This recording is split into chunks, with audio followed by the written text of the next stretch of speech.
Good evening, everyone, and welcome back to LGE for a race this evening at Zandvoort. You may have thought it was going to be Las Vegas this evening. Your eyes aren't deceiving you. It is Zandvoort for the Dutch Grand Prix. And it was changed at the last minute just due to drivers not being too confident with the Las Vegas circuit yet so far. And so we're here instead. So to talk about this circuit, it's been around since 1952. Of course, it was back on the calendar in 2021 and has been ever since, of course, with the famous Orange Army that attends this race every year for the reigning world champion Max Verstappen. As we talk about this circuit, it's got 36 laps to run. It's 4.259 kilometres in length. It's got 2 DRS zones. It has 14 corners, of course, the last corner being banked as well as turn 3. Now, getting on to the championship order, the standings so far, our Monday colleague, Short Marcus, is leading the way in Wednesday, and he has 135 points. Josh is in second, of course, as we had the interview with him a couple of weeks ago after Brazil. He said he couldn't attend last week. But he also isn't here this week either, so he's falling right behind in the championship. Paul Jones is third. He in the championship, he finished third last week as well. Chuck is in fourth place on 108 points, and fifth place is Matthew, who got the hat-trick last week with the fastest lap, the pole position and the race win. Ferrari's leading the championship by 108. They're on 151 points. AlphaTauris are in second with 134 as we see the Red Bull on the gravel there of Inexa. And the Alpines are third with 127 points. So, as I said, Zandvoort this evening instead of Las Vegas. We're by the coast of the North Sea in the dunes here at Zandvoort. Technical circuit, but potentially, Lee, not going to see as many overtakes as we could have done at Las Vegas. Yeah, true. I mean, this track is quite a narrow track and it's not exactly best known for its overtaking, really, with it being sort of a more old school style track.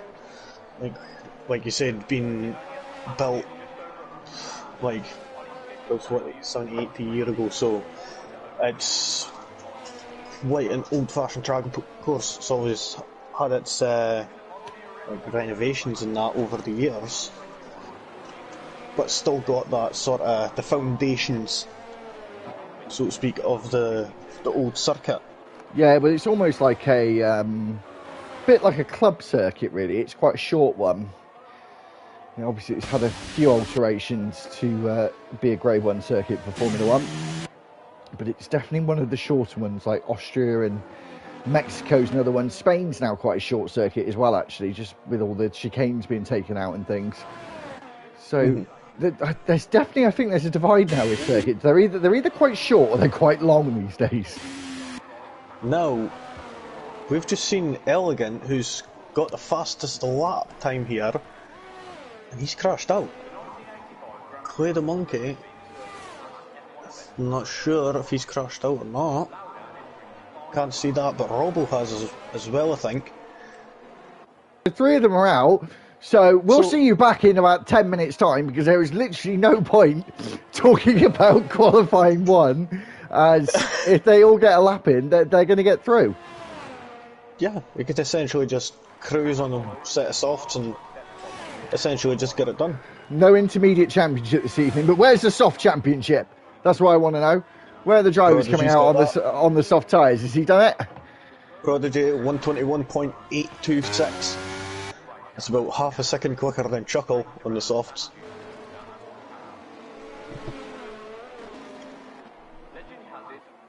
So, having a look, seeing who's still under lap Matthew, our last week's pole position. He's just coming around the penultimate corner now. We'll have to see what time he's going to be able to put on the board, even though it's not really going to matter, considering most people are going through. And there we go, he still manages to get the quickest time there, the 1:17 flat. There, over half a second quicker than his teammate there, Matty Jones with 1:20.4.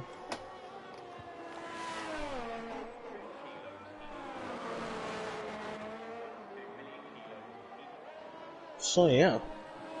So I was just thinking, it's a rare sight actually to see 17 drivers. That's usually a decent number for league races. Well, in our previous experience, it's been a good number for league racing, but for RTG, it's actually quite a low number.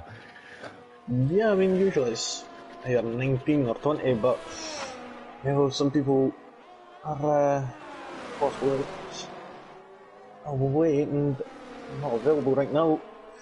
Seeing Lee just crossed the line, and there we go. Everybody could just retire now, essentially. So yeah, there was a wee bit of track history here, but there were apparently races were planned at Zandvoort before World War II. But in the first, yeah.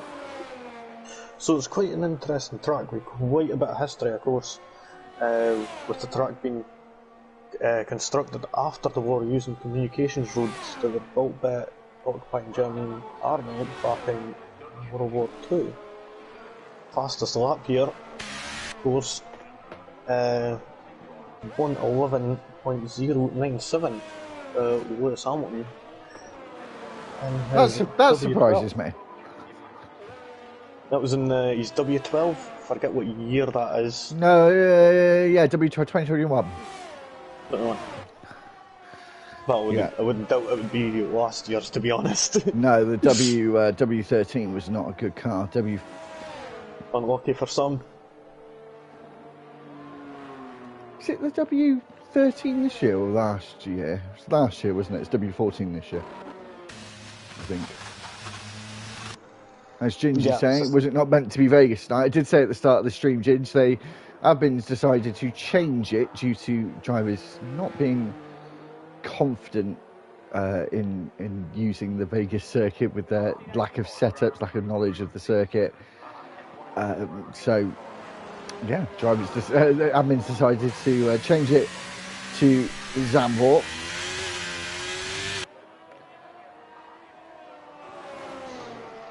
I mean, if we'd have gone for a like-for-like kind of circuit, I'd have thought maybe Baku would have replaced it. Yeah, I mean, that would be quite long straight.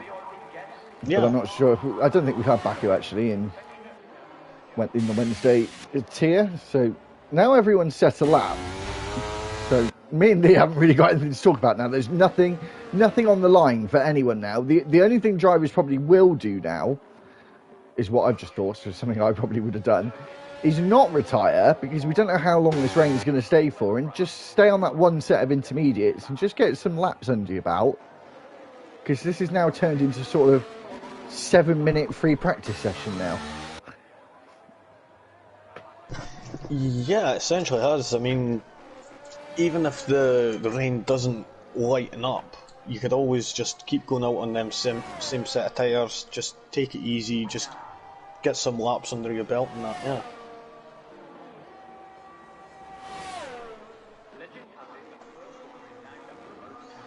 Ginger saying good decision by admins, Vegas would have been carnage. So, yeah, I do agree, but still would have been fun. Yeah, you said a like-for-like would be Baku or Miami is. Yeah. Algeri, I think, is a newcomer to RTG. In the Williams, getting a bit out of shape at turn 3, so needs to be careful because he's already through.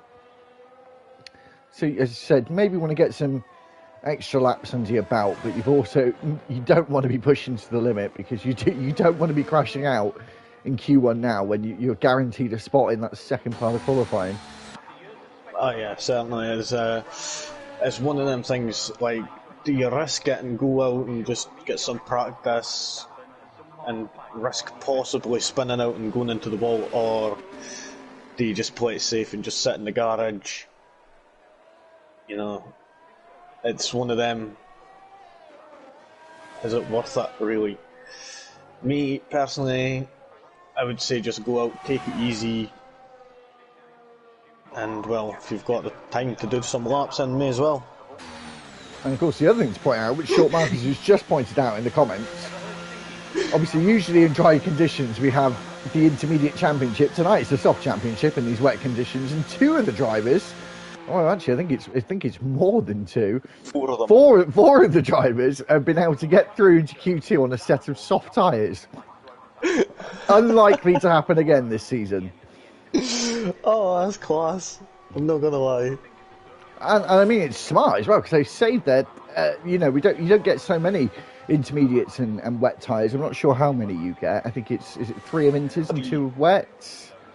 Yeah, I think I'm not sure if it is like wet qualifying and wet race. I'm not sure, but I think you get a set each. What extra? Could be wrong. I could be wrong about that. I'm unsure. Yeah, like a third and fourth set. But I could be wrong about that, so yeah, we could end up possibly finding out tonight. We'll see, Matthew's risking it going out as well.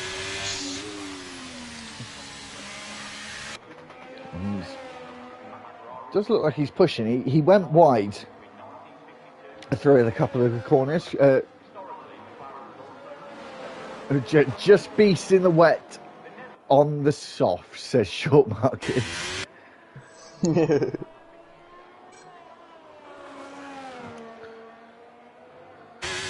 So as we just get an update from Marcus as well, I think it's a dry race, but we're wet through qualifying. Marcus, do we think it's stable conditions in qualifying, or do you think it's going to get heavier? Is the next question I ask the McLaren man.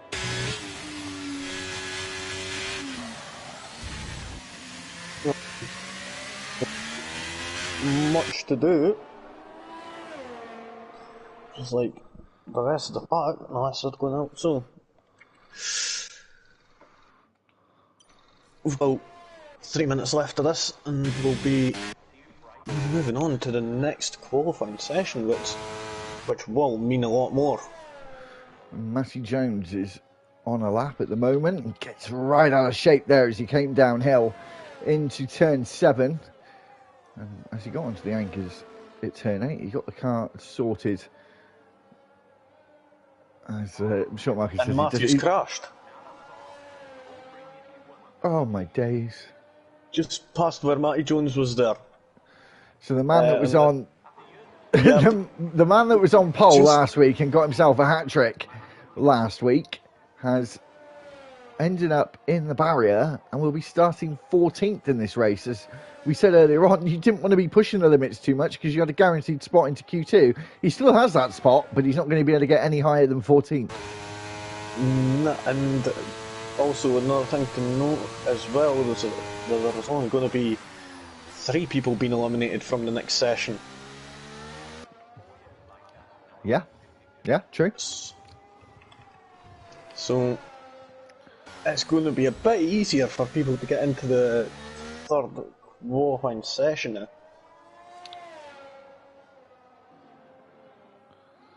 Yeah, so we're just watching off-board shots of Matty Jones.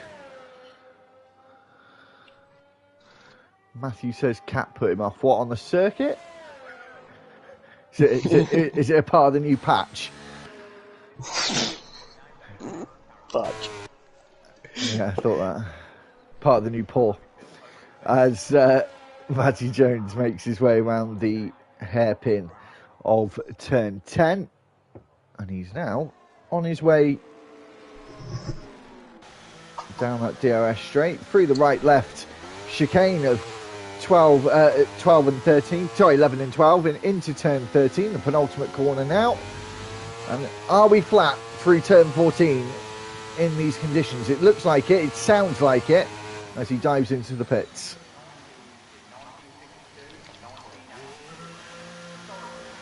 Honestly, this... I'm just gonna... Yep.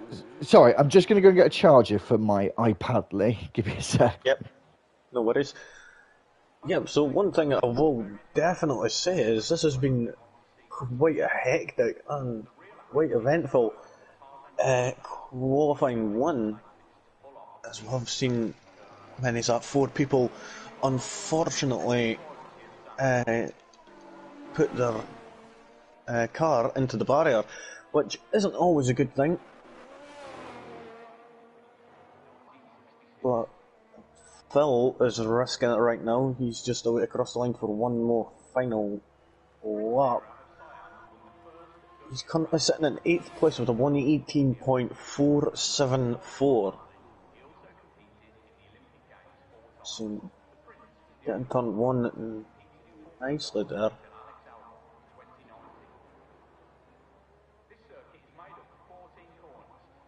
Managed to get around the bank in a turn 3 there nicely.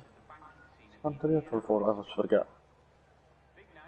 Here he is coming right down this hill, and he's having to brake quite heavy coming down that hill there to make sure he's not going to understeer off the track into the gravel.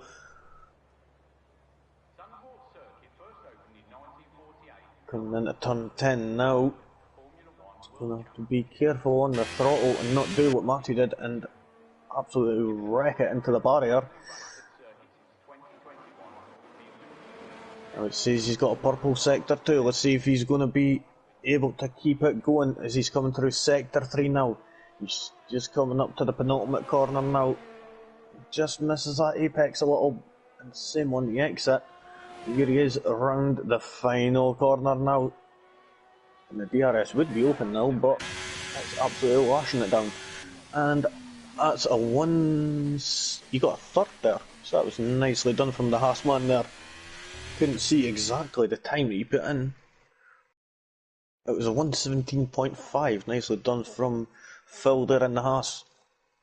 So we've got Bob Ross, who had the fastest lap in Q1, a 116.7. And then you had Bugatti Sloven behind them. Phil there, just getting that time in at the last minute. Lee there in 4th, Chuck in 5th. Aki in 6th. 7th was Matty Jones, Nick in 8th. In 9th is Algeri. And then the soft runners was Prodigy, Short Marcus, Chuckle, and Paul Jones Jr. They will all be moving on. Matthew and Elegant will be moving on, but they won't be able to get any higher as their cars are buggered. And then we've got 16th and 17th will be Clay the Monkey and Robbo. So the bottom 4 will be starting in their respective places of 14th, 15th, 16th and 17th come the race in just a few moments' time once we're done with the 2nd and 3rd qualifying session. I was going to say, I think it's a little bit more than a few moments. It's a little bit long. It's a little bit longer than that. Give or take, then. So, as Lee said in the last part of qualifying, we only have 13 for Q2. So we're just dropping, the bottom 3 are the ones dropping out. We've got a greater chance of getting into Q3 on percentage-wise. I couldn't really call who is going to get into Q3, to be honest, with the weather being the way it is. Some people deal with it better in these conditions.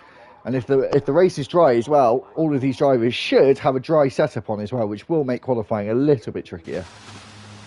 Yeah, definitely. I mean, I'm expecting, if we're going by the rate of what Q1 was like, then we could possibly see a few drivers punting it into the barriers. And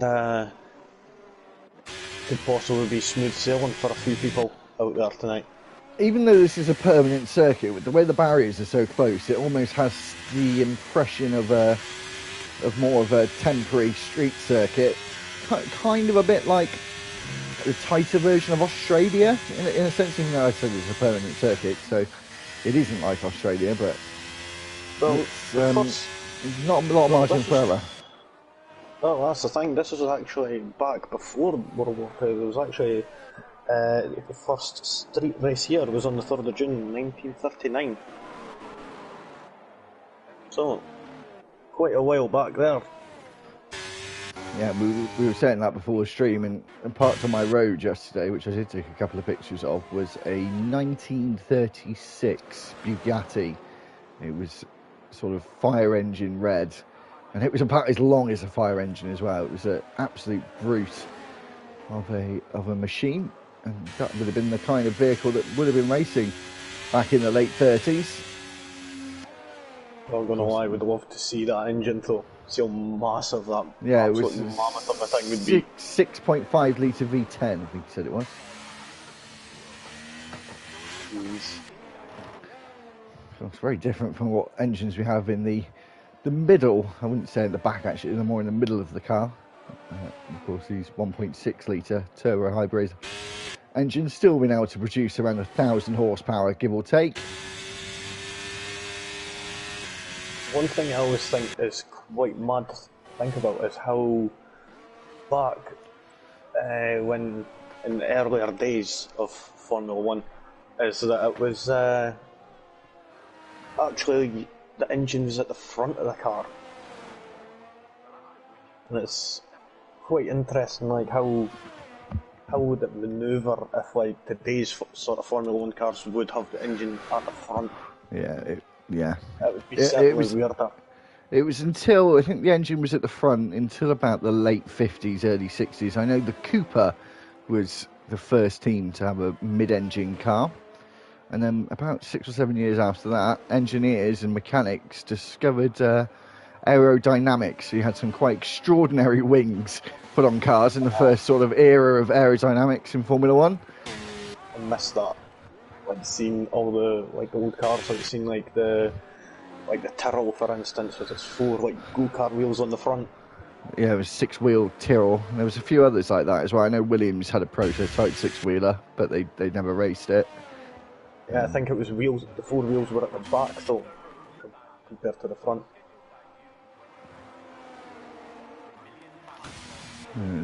Chuckle goes fastest with a 16.4. Yeah, we've certainly seen these times ramp up quite a bit. And Short Marcus makes his way to the line. He's going to do a 1:33, so that must have been. He must have had a mistake there. So he's off and away on his next attempt. Of course, the battery doesn't drain as badly in wet conditions. The braking zones are much longer in these conditions. As Paul Jones, who's had some very good pace in Wednesday this season, of course, winning. I think the last race he won was Austria a few weeks back. And he's also in the hunt for the championship right now, as well as the championship leader. We're riding off ball with Short Marcus in that McLaren as he makes his way through turn 9.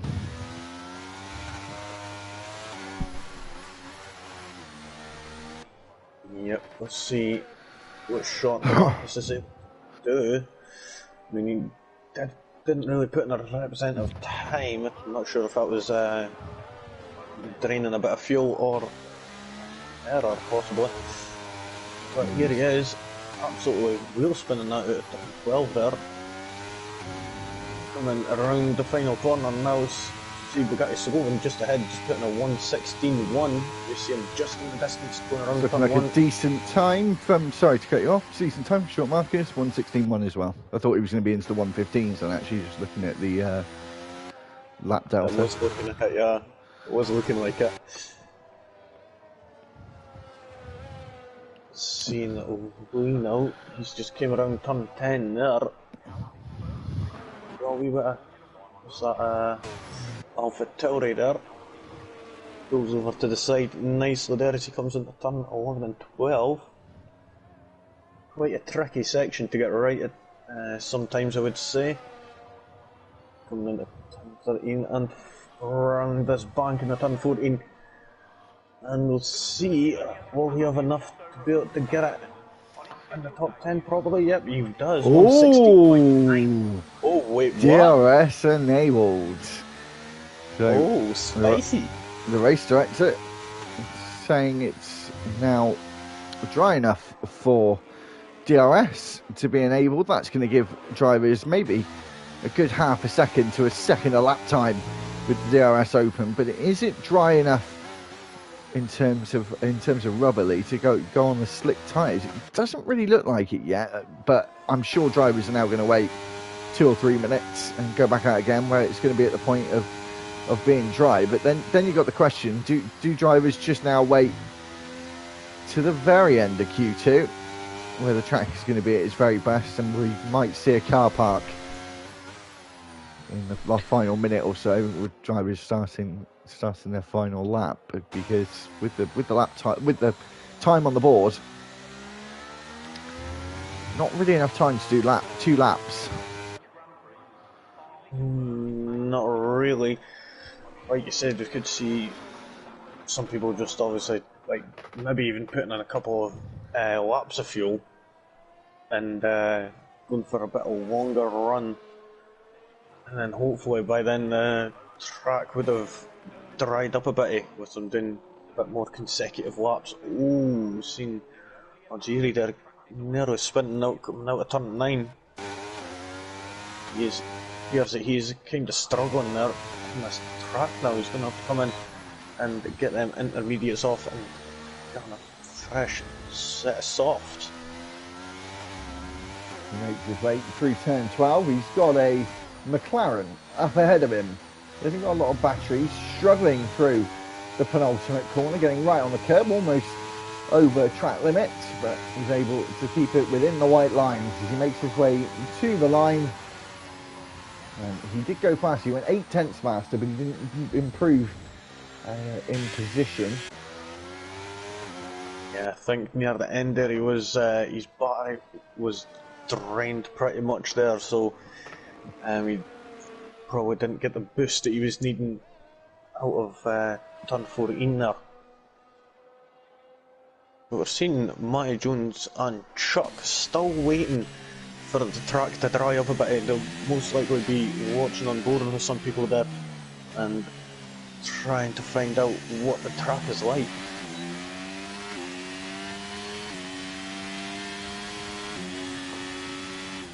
You see Paul Jones, he's just crib crawling back to the pits right now.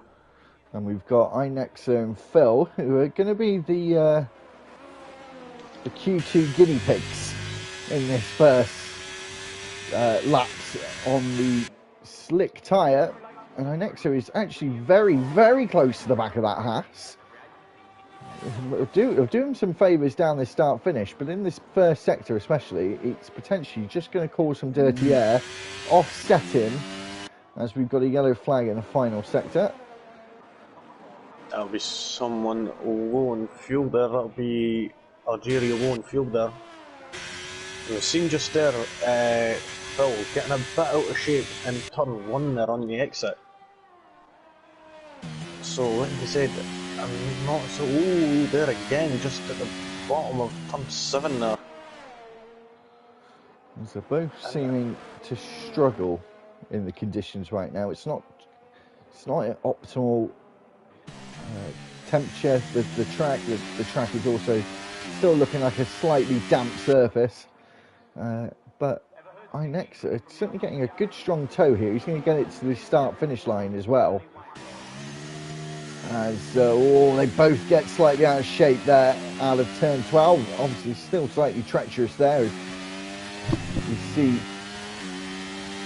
Phil going slightly wide through turn 13 and then through turn 14, also getting out of shape as Inexa is almost going to overtake him as he goes second fastest. So Paul on the slick tyre, on the intermediate tyres, still beating the slick time of Inexa.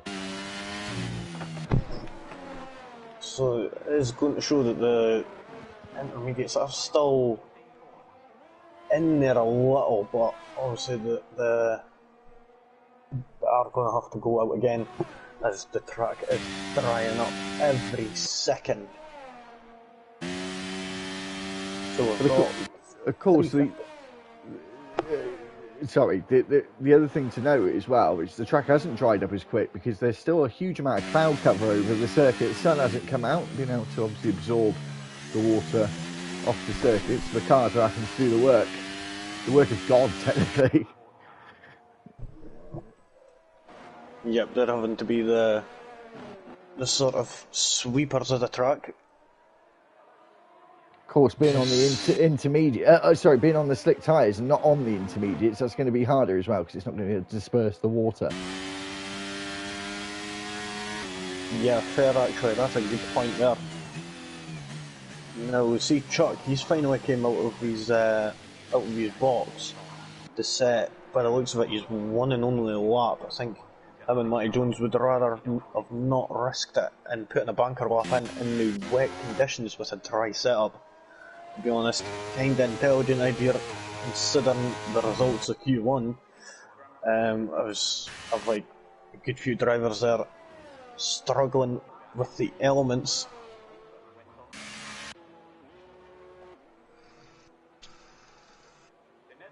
So Phil is just getting backed into the garage along with Inexa. They're going to have a very quick turnaround if they're going to get back out again for another lap. They potentially got that time, maybe. We'll have to see. They could do if they get out really quick. They've got to get out about now. Yeah, they've got to get out about now. There's still loads of drivers in the pits as well. So I do think that the Zandvoort circuit is going to turn into the M25 at rush hour in a few moments. Certainly does seem like that. Starting to have flashbacks to Monza a few years ago of the big pile-up. So Phil and Inex are both now coming out of the pits, still waiting for Bob Ross, who now exits the pits, as David Benson says, hi guys, hi David. And we are now seeing a couple of drivers on their laps. Chuck coming towards the end of the lap as he makes his way through this tricky part of Sector 3 in turns 11 and 12, and now this short stretch towards turn 13. A lot less understeer in that car now as the track is starting to dry up, grip up, and he's able to get more speed through the apex of corners as he makes his way to the line, potentially his one and only lap. 1:13.6 for the Ferrari driver. That's 2 seconds faster than the time for his prodigies and 1:12.8. These times are just going to ramp right up in the closing stages here. Just as the track gets drier and all the water is dispersed off the racing line.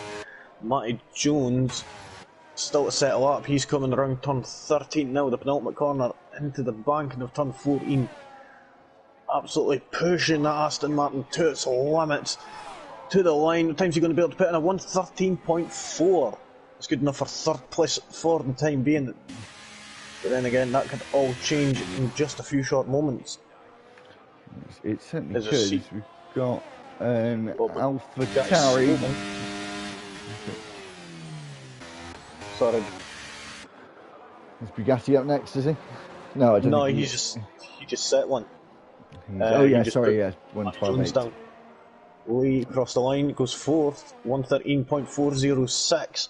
As the checkered flag is now out as Chuck goes for the line. He's going to have to stay sixth, and he will not be able to improve. Is Algieri, who's gone up to fourth place, so looking like he's going to be safe. And who do we have up next? It's Chuckle.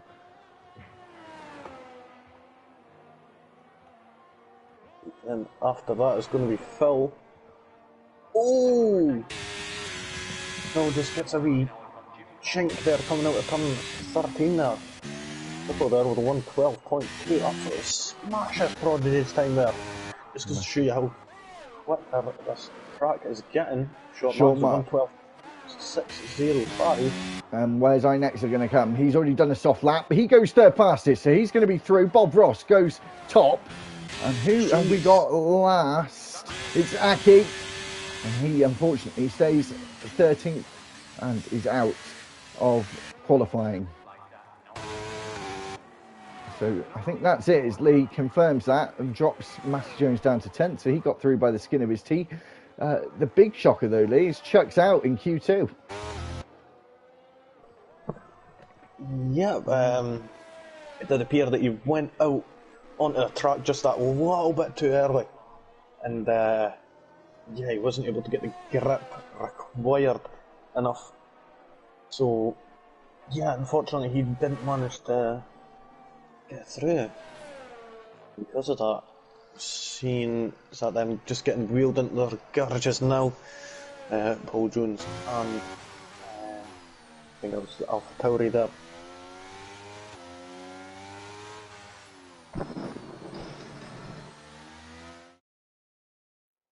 So we'll have a wee quick rundown of the second of 3 qualifying sessions. I had 0 DNFs here, so that was absolutely smashing. Bob Ross there, absolutely putting in a cracking time there. 8 tenths quicker than Chuckle there, managing to make full use of the dry track there. Chuckle in second, then it was Sean Marcus in third, and Inex in fourth, Prodigy fifth, Bugatti Sloven in sixth, Paul Jones Jr. in seventh, eighth is Lee, Algieri in ninth, and Matty Jones in 10th. Starting in their respective places will be Chuck in 11th, Phil in 12th, and Aki in 13th, and they will also not be moving on to the third and final stage of qualifying, which will be the top 10 shootout for pole position, which will just be happening in a moment's time.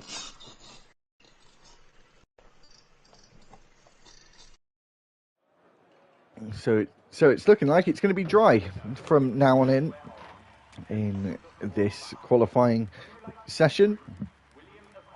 Not sure about the race. We have said that the race is going to be dry as well. As Inex says, it's first time in Q3 this season. So well done, Inex. I'm going to put that in my notes as well.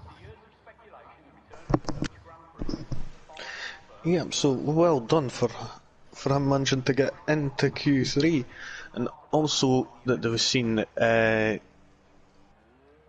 new guy here, Algieri in the Williams. He's also managed to make it through to the third qualifying session. We're already seen some drivers come out. Bob Ross first out on track.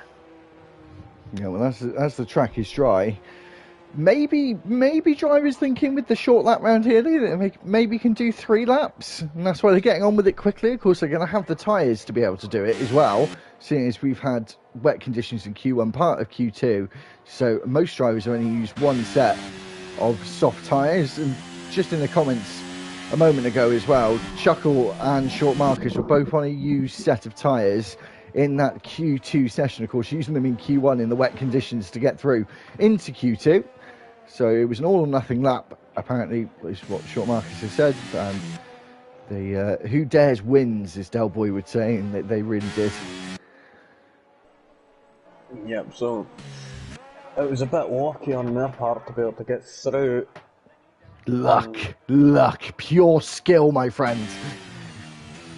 Ah, cut your wish. Just it's going to be starting their lap first. It's going to be Nexa. Yep. Bob Ross must have let him past it. Yeah, must have done. So Inex's first appearance in Q3, and he gets underway for his first lap of potentially of 2 or potentially 3 as he makes his way around turn 3, taking the low line in the game, whereas in real life they like to take the high line through turn 3, but it doesn't seem like it works so well in the game as he makes his way through sector 1 and now goes through turn 7, and now into turn 8 and 9. Got a nice rotation there coming out of it on 8 there. So that car was just gliding across the surface there. Coming into turn 11 now, he's got a bit of traffic up ahead. Could he possibly get the toll? No, I think that car's just a little bit too far. Yeah, if Chuckle had got on with it though, he'd have got a decent toe, and I think Chuckle should have thought about this a bit wiser actually, and maybe stuck to the back of Inexa as he started his lap, as Inexa takes the first time of the evening in Q3, sets the benchmark, and then Bob Ross goes on to provisional pole with a 109.266 for the first time that we've got into the 109s today, and Lee not been able to do that, doing a 110.3, and then Algieri doing a 197, the debutante. Nicely done from the Williams one there. Paul Jones coming to the line now. Alpha Tauri 1-2 now for now, that is. A 109.6, he goes second. But then Prodigy separates them and puts in a 109.311. who's next up. I think it's going to be Bugatti, Sullivan and Nihas as he's just came around turn 12 there. Keeps it nice and tight into turn 13. Around the banking there, taking the shortest line possible to the line. And he gets a 110.1. Short Marcus. Just that a little bit quicker, a 109.985. Who was that there? Chuckle. Just went third fastest with 194. And everyone is settled out, bar this man, Matty Jones, who is on his flying lap and making his way into turn 8, which is a very difficult corner on the exit. Can really likes to push the car wide on when you come out of turn 8 through turn 9 and 10. They're pretty much parallels of each other. But turn 10, you go on to this shorter DRS straight. One thing that I have just noticed that is worth a note is we have 9 teams here.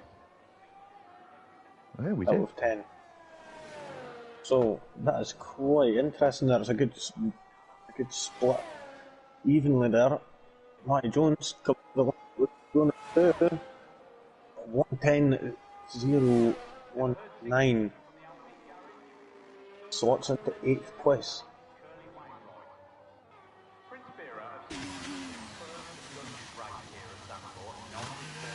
So as we've seen everybody just coming back into the pits. Well, bar Matty Jones, he's still making his way around. And we could see people coming out quite quickly, but then again, they could be playing it safe and just 2 laps for now. And again, seen some activity in the Williams garage of LGE. He's just came out. As well as iNext, so I think these guys are going to try and go for 3 laps. I mean, they've got the time, so why not? I think iNext has got the time, definitely. He's already into sector 2 on his out lap. Algeria maybe pushing it a little. I don't think Algeria will be able to do it. I think he's left it slightly too late.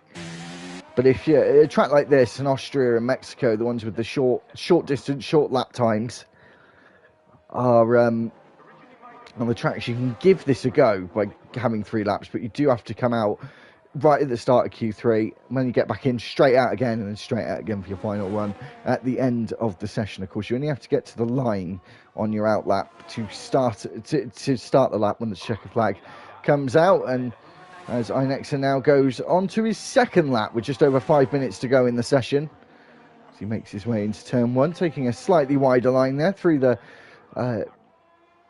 less obvious banking in turn 1, and then we get into the steeper incline at turn 3 of banking. Now we go through this roller coaster section where we go right, left, and then back right again, as we have to go over to the right hand side for turn 7.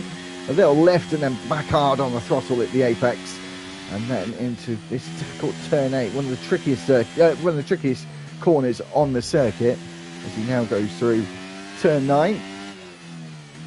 Turn 10, just taking a bit of the curb on the inside. Can be a bit slippy, the curbs around here as well, as you now go under the bridge and rise up and back down again for turn 11, and then straight into turn 12, which is a hairpin. Easy does it on that right pedal, and then we've got this short stretch towards the penultimate corner, and now we're flat out all the way to the line. And we'll be able to see what time he's going to be able to put on. Is he going to be able to improve? Yes, he does, by 2/10, which puts him into 4th place to 109.6, and he's 1/1000th of a second up on Paul Jones. Wow. 1/1000th of a second. Now, this is one thing that I'm seeing quite often here as a reoccurrence, is like people getting the exact same time. I've seen this quite often, especially in RTG. Anyway. So 3.5 minutes left to go. We're sticking with iNexa, watching him, because it's going to be very close. I don't think Algeri's going to be able to do it, but even though he's just hit the wall there and lost his front wing, he's done it in the right place, Lee, so he's going to be able to get back out again and do another lap. Yeah, that is a bit fortunate. It was where it was. I'm not sure if he was up on his time or not. I just seen him getting a little bit out of shape on the exit of turn 13, and the car just sort of pulled him to the left-hand side as he got on the gravel a little, and it just pulled him into the barrier. Got his Slovens though, he's just coming to the end of sector 2, he's just coming around turn 10 now, into the braking zone of turn 11. It's saying that he's up on his time in sector 2, so we'll see what's going to be the outcome of that. He's going to have to pull in near a second to be able to get that pole position off of Bob Ross, but we could see what the Haas driver is going to be able to do as he comes to the line. 109.7 there, he gets 4 tenths faster and he moves up to 7th place. So I actually think Inex is going to be able to do these 3 laps, Lee. He's in the garage now. Just over 2 minutes left to go. I think that was quite intelligent, actually. Yeah, well, he's got to press it in the next, like, 20 seconds. Yep. We've seen Lee now just coming around turn 8, but he's taking it easy, so I think he's just doing a little bit of fuel drainage now, so he'll be starting his lap in a few moments. Yeah, so we're just keeping an eye on drivers coming out. There you go, Inex is out, and he's going to be the first driver to set a lap in Q3, and now the last driver to set a lap in Q3. He's got about 15 seconds in hand. Well, so again, there's Matty Jones just coming out of the pit lane now. Is he going to be able to get around in time? Oh, I think he's left that a little late. Let's see, what's the time? Oh no, you'll be able to make it. Yeah, he's going to have about 6 or 7 seconds, I reckon, left on the clock. Roughly about that, yep. And he is getting on with it. Of course, Lee's got a bit of an issue now. Yes, he's fuel saved for a lap. He's now on his flying lap, his one and only, his final attempt, sorry, not his one and only. But he has got a bit of traffic ahead of him, Lee. And I'm sure he's going to catch up to it. Yeah, I mean, see what's happening with the McLaren here. So I'm just on board with him now. Seems to be that the rest are moving out the way. Matty Jones is just basically making his way through now. Yeah, maybe. I think Lee's timed this to absolute perfection, actually, because he's got an AlphaTauri ahead of him, but he's not really close enough to cause a problem now. So Lee will be the first driver to set a time. The AlphaTauri of Paul Jones, that's going to be very tight for him as Lee backs out of it and comes into the pits. Oh, that's interesting.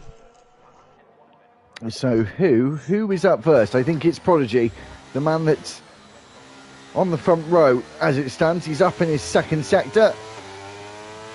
Is he going to be able to maintain the gains he's made in this final lap, in this final part of qualifying, as he makes his way to the line, pulls to the right hand side for the closest run, goes on to provisional pole with a 109.1. And Bob Ross is in the gravel at turn 10. Algieri stays 6th fastest.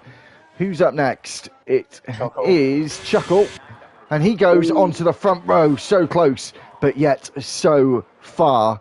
The McLaren of the short markers, our championship leader as it stands, is coming to the line now. Is he going to be able to make his day? He is. The crowd will be going wild for short markers getting that provisional pole. Bob's in the gravel. Is Paul Jones going to be able to snatch it away? No. He goes on to the second row and he's starting in 4th place. So that means our championship leader will be starting the race on pole position. Smashing up from him, being able to just steal that pole position away from Prodigy just right at the last second there, of course. We'll have a wee quick look at the gap there. So between 1st and 5th, it's just over 2 tenths. And for having wet conditions and this only the one true dry session. That's actually very, very close in times for only having one session. As yeah, definitely. Short Marcus goes, yes, boys. Or yes, boy. So somebody's happy about that. Of course, the Orange Army is going to be a bit different here tonight. It's just coming to the end now. We'll be able to have a wee quick rundown of the final order for qualifying 3. So we've got Short Marcus, who manages to get that pole position, and he'll get that extra point.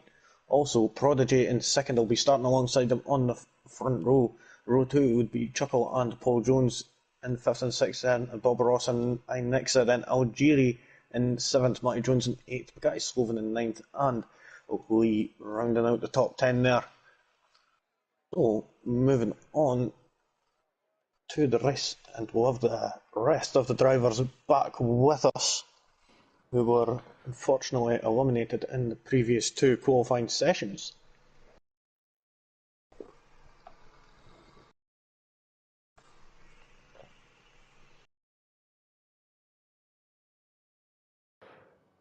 So, as it has been since the start of the season, bar a race or 2, we're still going to have no formation lap. So we'll get straight underway once we get out of this loading lobby.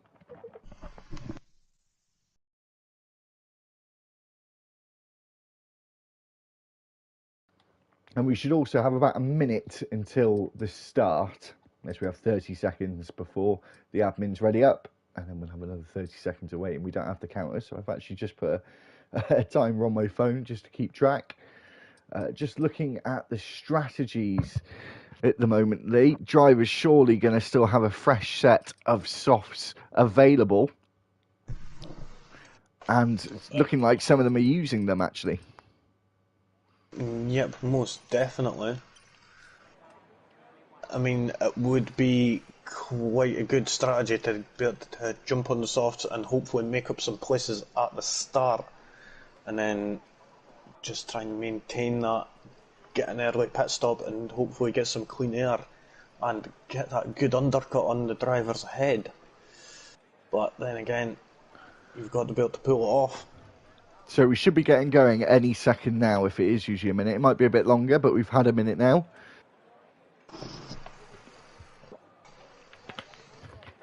So just a quick swig of a drink quickly before we get underway.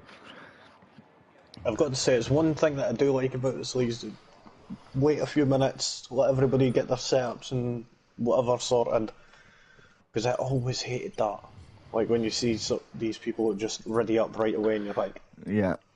So the top 3 are on mediums, Lee, and then the 2 behind them are on softs. Actually, they've just had a change of heart as well, gone to the medium tyre as well.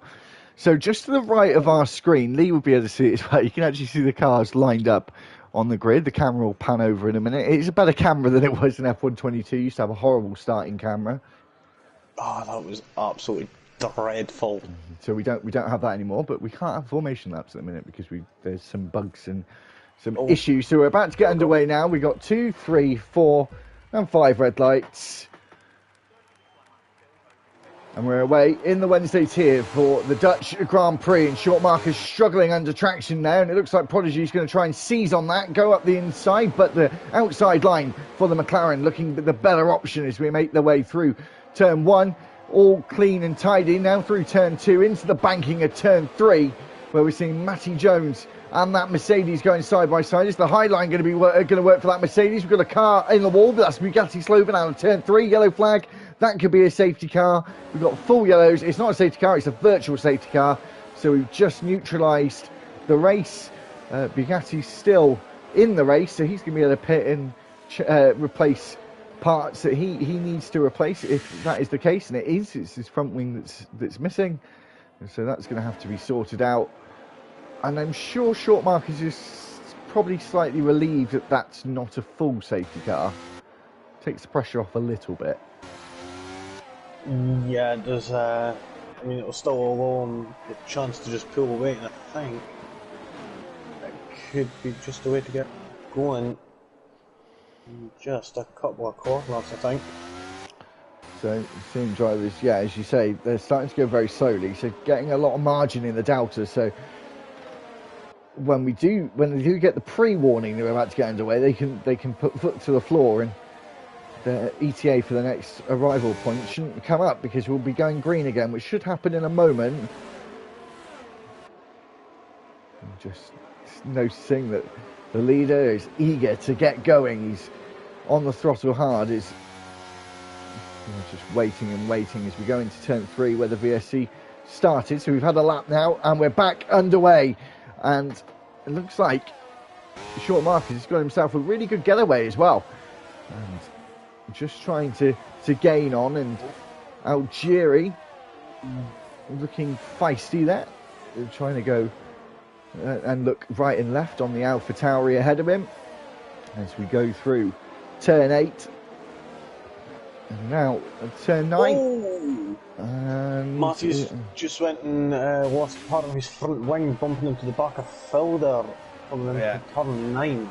And through the left-hander, he's really going to struggle where the left side of the car is using the most amount of weight in downforce. And he's certainly going to struggle, so that means Chuck has just got past. And hopefully Matthew will hold up Aki for a little bit for him. Oh! Yep, hopefully there, and just seeing Elegant there, coming out of turn 12 there, just getting a bit throttle heavy there, and tail end, kind of kicked out from him. Paul Jones there managing to set the fastest time. Matthew though is deciding to continue on, even though he's missing that end plate on the left hand side of his Ferrari there. After just managing to get past inside there. It looked like he was about to lose the other end plate as well. He's making contact with the Alfa Romeo through turn 1. But no gaps to speak of just yet, Lee, apart from Bugatti, who obviously had to pit, so he's about a pit stop behind everyone else at the moment. Oh, cleared the monkeys round, turn 8. And Nexo just got past LGE there as he gets onto the curb, and he's got Lee on the outside for company. And now Matty Jones seizes on the fact that the Mercedes went wide and has moved up into 8th place.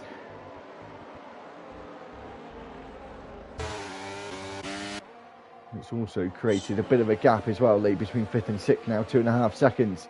So the top 5 are in a race of their own at the moment, and they're all setting fastest laps. We could see possibly Phil. Lee seems to be getting that straight line speed, but then again, just up ahead, it looks like Matty Jones is having a wee look up the inside eye. Nexa here they are coming into turn 2. Matty's got the inside line and he's managed to get that Red Bull on the inside of turn 2 there. Nicely done there. So he's up into 7th place there. LGE's dropped down 2 positions there from 6th. They managed to get a good qualifying, but unfortunately dropped down some places, and we've seen quite a battle here for 6th position. Seen Chuck there having a wee look down the inside of Phil there at turn 9 there. So the top 5 are all in a DRS train at the moment. The only one, of course, who doesn't have that is the leader, Short Marcus. But looking like his car has a straight line speed to deal with it. Elegant and Matthew going side by side here through turn 12. And because Matthew got on the gravel and the dirt, his tyres didn't respond to the steering action that he wanted. And it means that Robbo has got past as well as Elegant. So he's now down to 15th. Sorry, Matty Jones having a wee look down the inside of LGE at turn 1 there. He just gets on that curb at the apex there a bit too much. Same with at turn 2 there, he's kind of abusing them curbs, and it's not very good because they are hitting back, unfortunately for him, and setting that Aston Martin car off balance.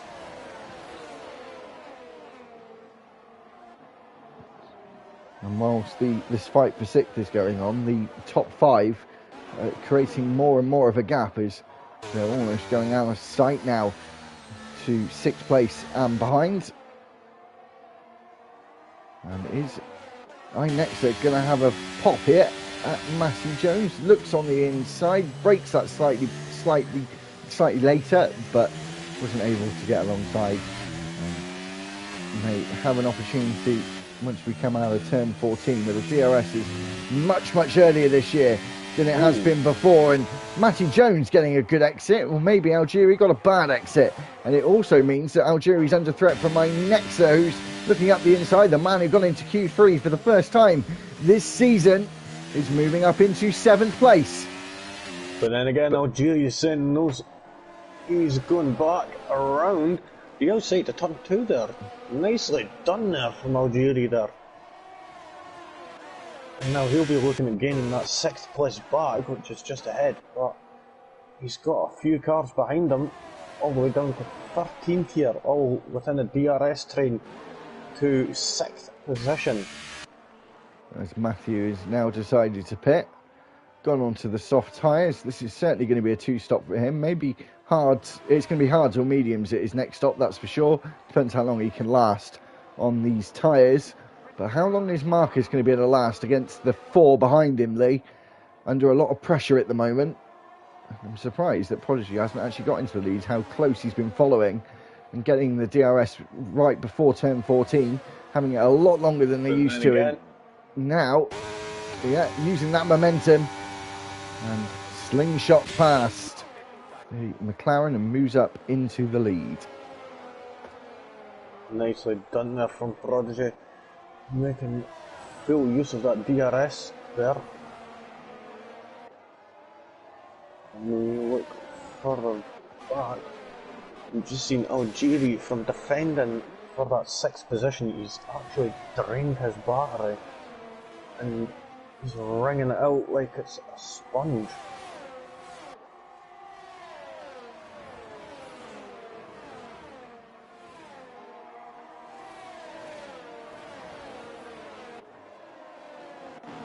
That's my mic was on mute then. As talking to myself, as Paul Jones getting closer to the back of Chuckle. Oh, sorry, Robbo there is looking down the inside at turn 11 here. Is he going to go for it? He got a better exit, but Aki managed to block him off on the right hand side and disrupt his momentum. Going into turn 11. That straight, just not long enough really, but this one is, as we go around turn 14 onto the start-finish straight, and RTG Lee looking like he's got a good exit here, and he's going to try and make the place up on Inexa. And as we got on to the brakes and through turn 1, he has gained the place, but for how long is, actually now he's got much better momentum, and Inexa has fallen back and now under threat. Yeah, Phil and Chuck are behind him. Oh, is Chuck? Sorry, is Chuck going to go for this here? He's looking at the inside, looking again. They make contact, and Chuck is out. That's going to be a safety car. Definitely. Oh my god. Oh, what? I hate to say it, but Chuck. That was a bit. That was very ambitious. Very, very ambitious. I can't see. Who did he try that on there? Was that Robbo, was it? Phil. No, Phil. Phil, sorry, yeah, Phil. I don't see Phil at fault for that from what I saw. No, Chuck was just getting that little ambition. He got a better momentum coming out of turn 3 there. And, well, there was not much else he could have done, but could have just lifted off. But unfortunately, we have the safety car, but this is going to be right in the hands of Bugatti and Matthew, who are right at the back, and they're about 20 seconds behind the rest of the pack. Not seen everybody jumping into the pits pretty much, apart from Elegant. He was on the hard, so understandably he stays out and he's going to go into the lead. I can understand why he stayed out though.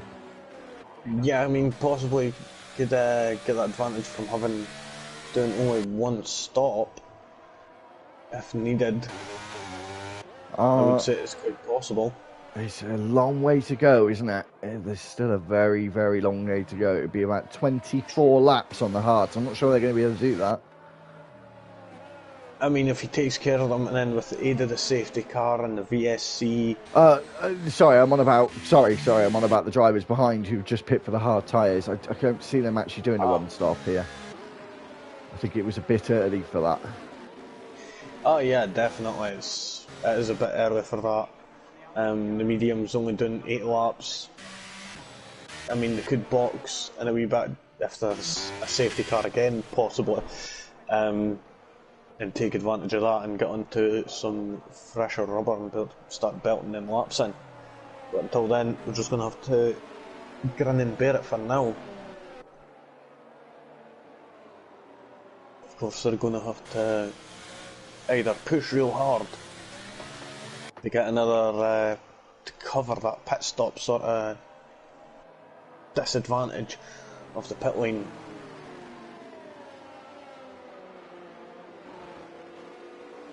I mean, what is it about?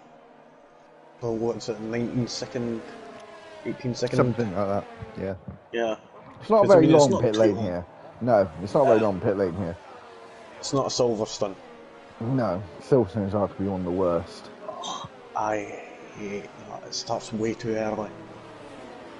Honestly, it starts way too early for me.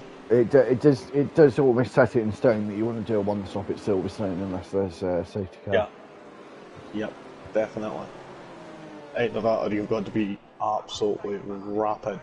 Like France, well, we still got it in the game actually. France is another one that's quite long. Imola as well, that's quite a long one. I mean, France did get changed just recently. It's still long though, you still go through that chicane under the pit lane limiter. And then you've got the whole long pitch, like go all the way down the pitch straight, don't you? And you literally come out just before turn 1, so as well as Imola are both very long. Right. Am I the only one thinking this is quite a silly exit? Which one? France. Yeah. Like, it's too late, right, it needs to be earlier than that. Right, I mean, there's a few, it's there's right a few into of the them. braking zone. There's a few of them like that. I don't know if you remember from F1 2020 that Vietnam's pit exit was very weird that was as well. Dreadful. That was very strange. That put you Came right out in right front on, too, was it? yeah, right on the racing line. Anyway, back to Zandvoort. Back in the room. Safety cars in this lap. We're going to get going on lap 11. It's going to be a long old stint for the drivers on the hards who are potentially thinking of the idea of going all the way to the end, if they're able to do that. Well, we've seen Bob Ross and Robbo both on the mediums, and Algeri is the only one who's on them red walled Pirellis, the softer compound, so he's most definitely, well, all three of them are most definitely going to be having another lap. We see Prodigy absolutely glued to the rear of Elgin there as we get back underway. And could he possibly have the run on him? I don't think he will. So we'll look down the inside for that braking zone. Matty Jones though, and the Williams of Algeri going down the inside. Matty not being able to get it done. Algeri potentially getting it done through turn 2. It's going to be, they made contact. You just saw it off the screen now. Algeri's gone almost straight on. Was that Inexa as well? Was it Algeri and Inexa? No, it wasn't. It was Lee, wasn't it? Yeah, Lee's now falling down to 15th place. That's unfortunate. I believe that. No damage though. That was fortunate. I mean, I think Algeri was just a bit too tight into the apex and kind of just looked like he kind of bullied him out, unfortunately. But fortunately enough, no damage. He could continue on without having to do another pit stop. Matthew going past Clay the Monkey. Now this top 4 group is really close, right to the back of each other. Seems like they're absolutely glued. And could we possibly see a move as we see Prodigy's looking for a move. Short Marcus is going up the middle of both of them. Whoa! And he's getting sandwiched. Elegant being forced around the outside. Oh, now he's made an error as well. There's a bit of ghosting going on there, and Elegant's now down in 5th place. That was pretty impressive, ballsy from the 2 drivers in the top 2 now. Especially ballsy from Short Marcus there, squeezing up the inside. Prodigy, I don't think... Algeri's round and in the wall. obviously, luckily, we've got ghosting on, virtual safety cars deployed.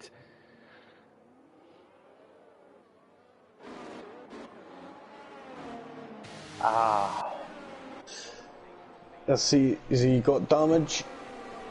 Yep. Yeah, he has. That thing is... Oh. And we're exactly a third of the way through the race, Lee, and we've had 3 race director interventions this race so far. 2 BSCs and a safety car. Yep, and it's not something we like to see often. I mean, it's always good to see the pack getting bundled back up, so we're getting a little bit more in the highlight reel, so to speak.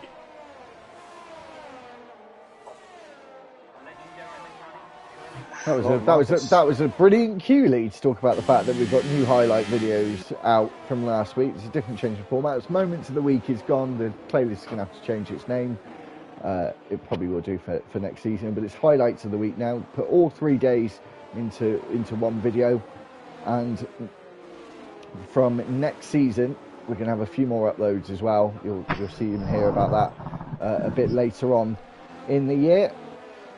But basically, we're going to have highlights of the week, and then we're going to have overtakes of the month with an overtake of the month award, Lee, and the admins, which was safety car. It's been upgraded now to a safety car. Is interesting. I don't think we've seen that in F123 yet. No, that's actually quite interesting. Nice feature. It has been in them before. I don't think it was in last year. It's always weird how to work it. But I think it was with Phil retiring in the pit lane. Twice after turn 3 had been hit. It's ridiculous. So it's Phil. So going back, as we now have a safety car. Highlights of the week at the end of every week on the weekend before the next week's live streams.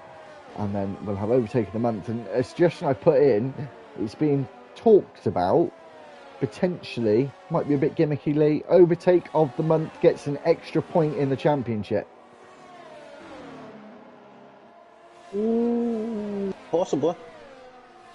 That would be a little bit interesting. It would kind of spice things up. And it's like a fan vote. Yeah.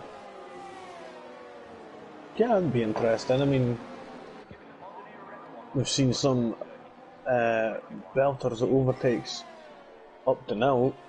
Oh, short Marcus there, getting awfully close to the back of Prodigy there. It looked like he was about to go into the back of him, just managed to get out of the way in time there, just as they were approaching the safety car.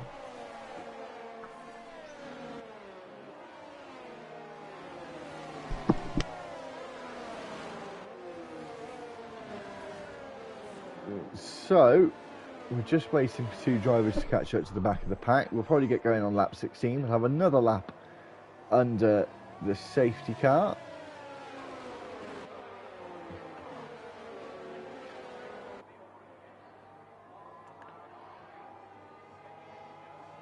So, whilst we wait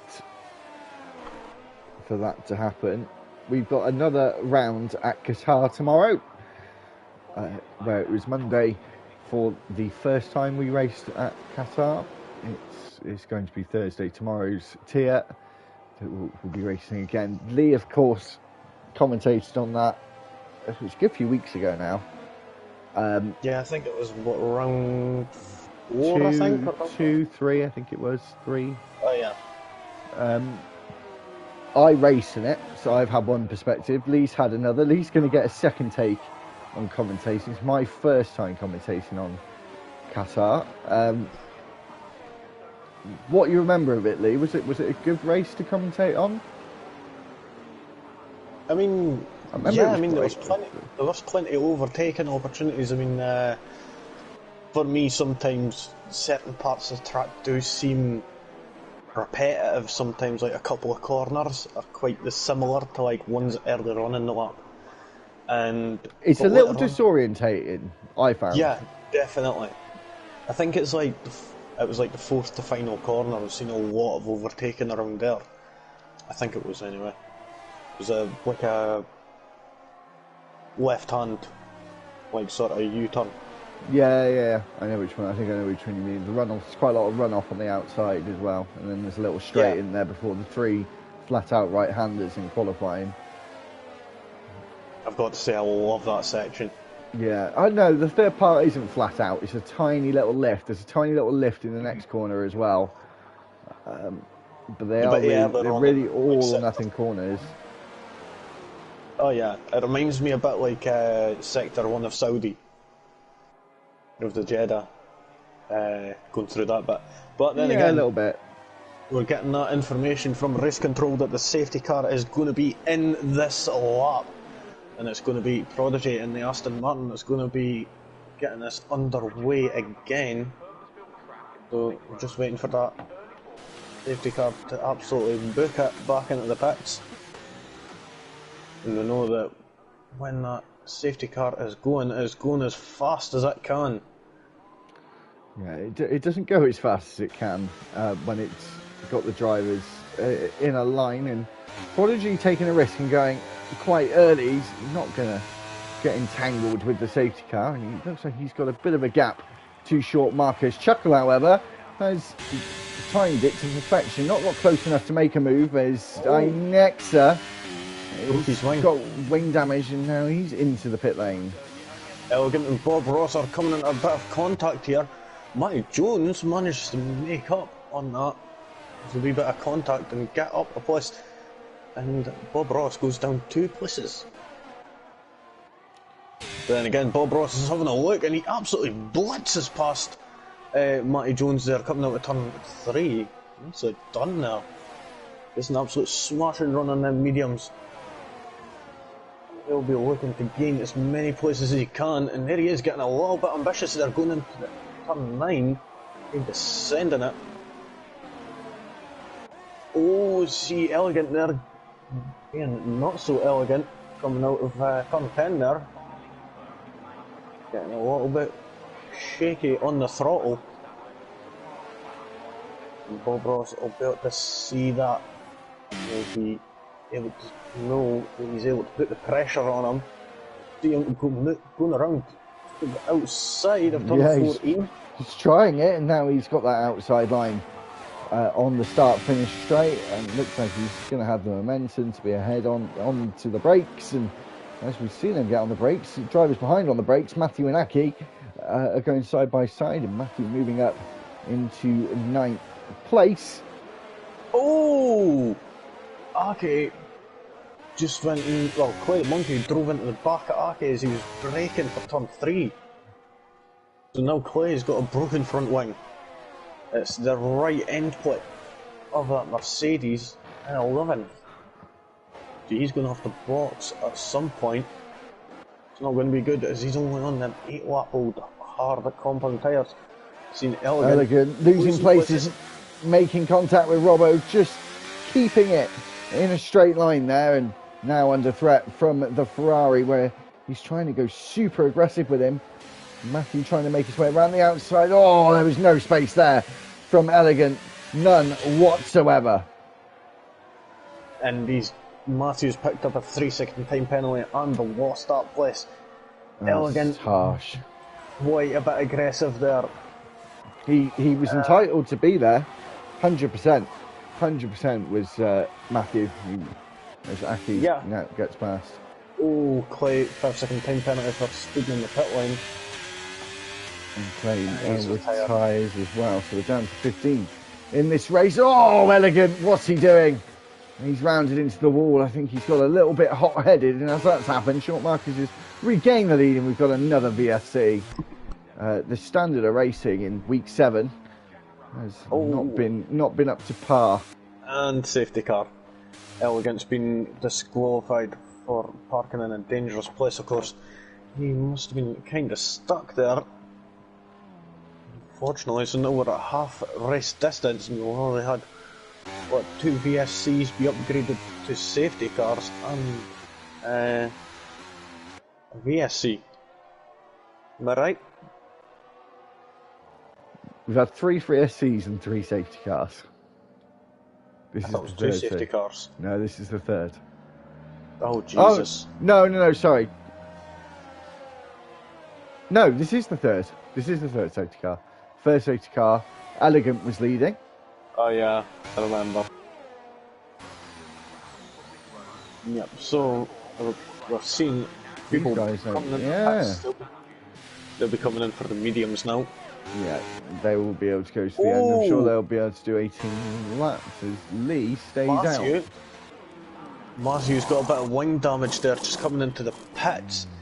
He bumped into the back of, I think it was Ake, and it near caused a chain reaction of the car in front of him.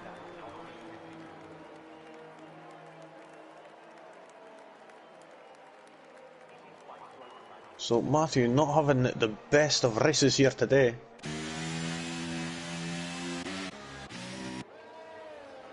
Yeah, as I said, week 7, not really been RTG's best week so far. Hopefully it'll improve tomorrow in Qatar, but...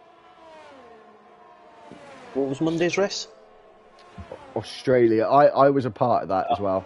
I have now got a qualifying ban for next week, so...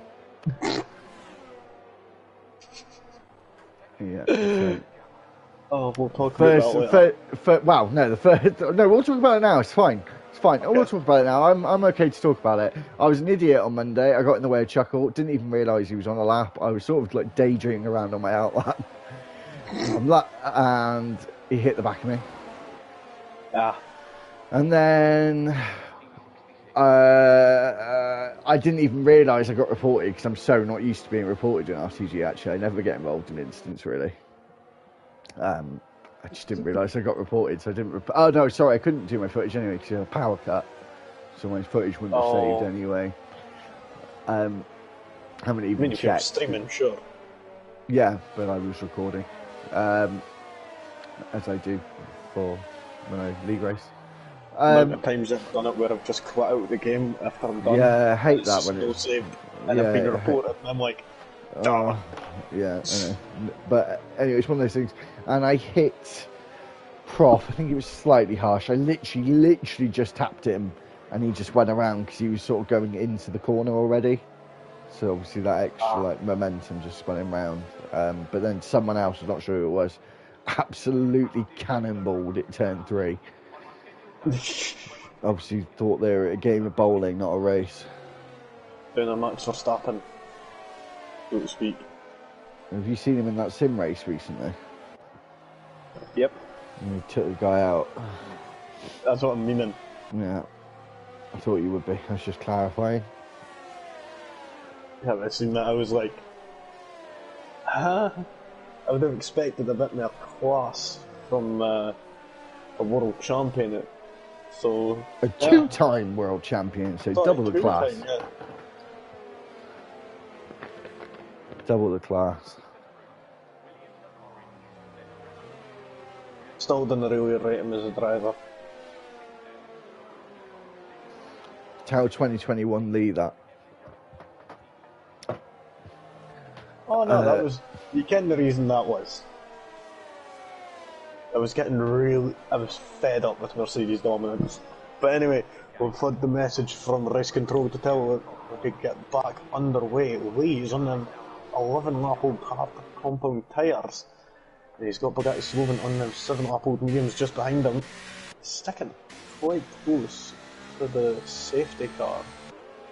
So this might be the first time where a driver restarts nearer to the start-finish line, which I think on this circuit is actually a better idea because you can get a really good tow down towards turn 1, and he's got going now, and it does also mean that Algeri's got a good reaction time there. And you start getting right up the back of that Williams. Oh no, definitely drivers are taking their silly pills this evening. Yep, that was both AlphaTauris colliding with each other, and I think Prodigy or Matty Jones, I'm not sure, it was just seen an Aston Martin that wasn't involved in it, so to speak, but they were there, so they nearly got collected in the kerfuffle. Short Marcus here is all over the back of Algeri, and he's having to go down the inside the turn 9, and he manages to get it done, but then Algeri's coming back at him a bit aggressive really there, not being able to get the grip needed Lyle being desperate to make up that position again.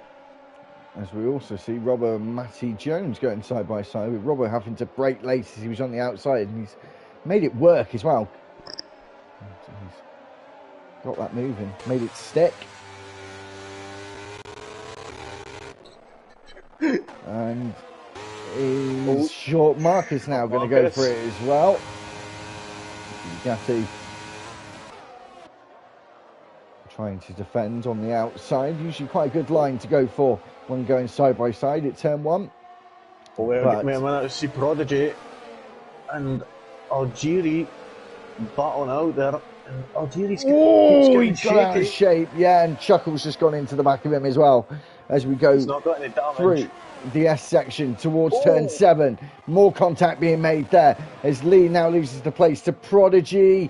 Chuckle, Robbo going side by side. They're still going side by side as we go through turn 8. Robbo maintains that 6th place. I think drivers need to calm down a little bit. They're getting a bit hot under the collar. Of course, Robbo on the soft tyres, trying to make good work of the tyre advantage he has right now.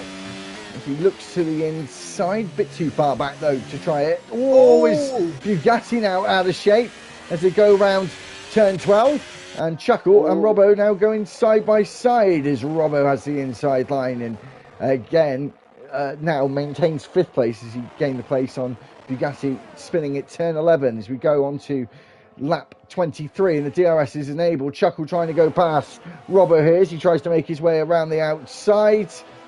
Matty Jones as well, getting up the inside of Bugatti there. He's lost quite a few places here since the restart, and one thing I didn't realise is how quickly the DRS has been activated. Seems it was just a lap ago that we got back underway. Robbo getting real close to the back of Algeri, and it looked like Algeri was going to have a look down the inside of Lee there.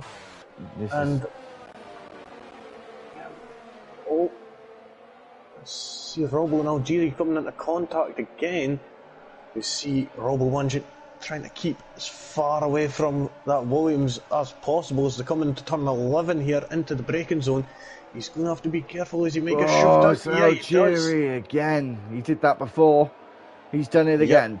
And now, again, Algeri just needs to give a little bit more space as he now goes wide and onto the gravel. I think there was a little bit of karma at play there, Lee. I do think so.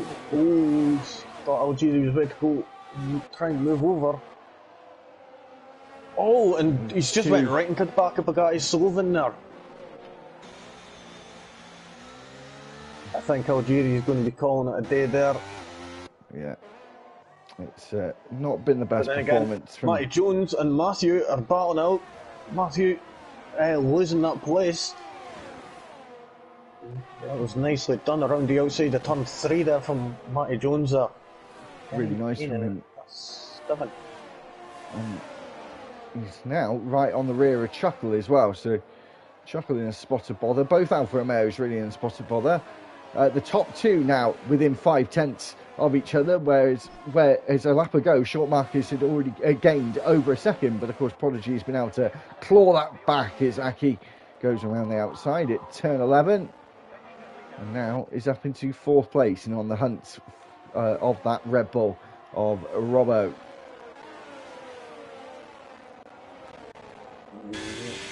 Seems, but then again, could possibly see a move of Matty Jones here on Chuckle. He moves to the right hand side, Matty Jones, and Chuckle's on the left. He's going to have the outside line for turn 1, and he manages to break a little bit later and gain up 6th position, and now he's going to have a new look at Lee in the Mercedes. Is he going to get the better run out of turn 3? It appears that he is. But then later on, Lee gets that better traction needed. We've seen a yellow flag in sector 1. That's Algeri retiring, as he's not had a good race. Here we go. Matty. Sorry, I thought Matty Jones was going to go for it there. At turn 8. Trying it potentially again at turn 9. This is the place to really give it a go. Turn 10 as he tries to go the long way round. He's going to have the DRS. No, he doesn't. Neither of them got the DRS, but Matty Jones moves up into 5th place. That was a very good overtake from the Aston Martin. Matthew there managed to get up the inside of Chuckle there at turn 10 there and gain that 7th place from him, and now he's going to be looking at a vulnerable Lee just up ahead. There we go. Diving into the pits as well as Chuckle. Paul Jones now going up the inside of my next there as he cuts across the front of that Red Bull, and he's able to seal that place. So yeah, front wing change for Chuckle. Oh. So he's moved down to 11th place, unfortunately. It's now a two-way fight, Lee, for the lead. That's someone off the track there. There was quite a few drivers in the hunt for the lead, about 5 or 6 of them in the first parts of this race before the VSCs and safety cars had been deployed. But now there is only 2 remaining at this stage in the race. And Prodigy just biding his time, I think. Yep, also so is Matthew here. He's just coming on to turn 14 now. He's got the better momentum there with the DRS. He moves to the right hand side and he absolutely just breezes past Matty Jones there with the aid of the DRS. So there we go, Matthew up into 5th place. He's managing to roll back after having a not so good race at the start.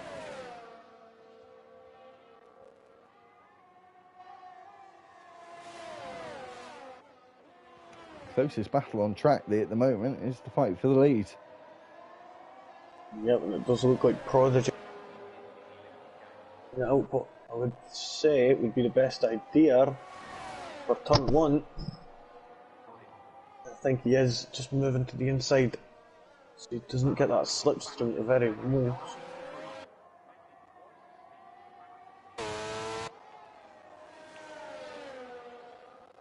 As we make our way through the final corner of bank turn 14, which should give you a better run out of there and a better chance of going for an overtake in turn 1, which Prodigy again decides not to do. When you're in this situation, Lee, with equal performance on cars, you do kind of just want to stick with each other before the final few laps. We see it so often in RTG, where it's literally just a ticking time bomb of an overtake in the last couple of laps.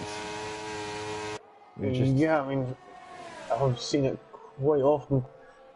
Some people just sitting comfortably behind and possibly just to help pull them along and yeah, not risking losing some time to the cars ahead. I mean, you see Matthew and Aki are really close right now, and now it's going to be in that DRS, so that battle for 4th place there is now going to be hotting up.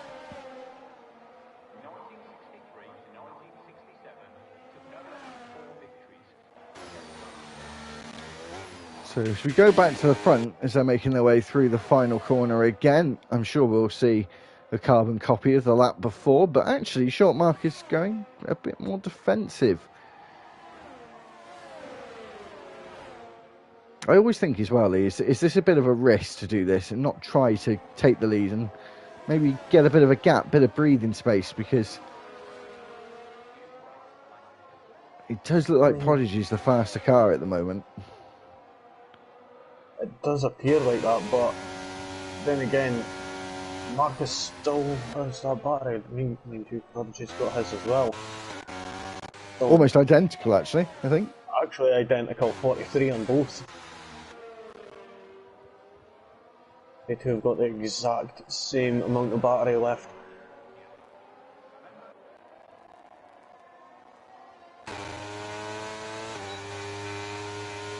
Because Aki went a bit wide at turn 9 there, he was on board with Matthew. Oh, Chuckle getting the fastest lap of 110.9.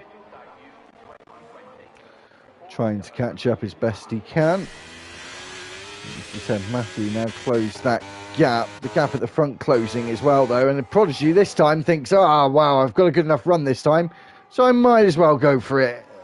And he does go for it. Also, Matthew moves to the right-hand side on Aki. And is he going to be able to get the move done before turn 1? Yes, he does. And he secures that 4th position. These soft tyres will be starting to come to the end of their life. And they'll start falling off the cliff. Yellow flag in sector 2. That's Chuckle. Everything's fine now. I think he just went a little off track. But yeah, really trying to push to catch back up. But it's caught him out.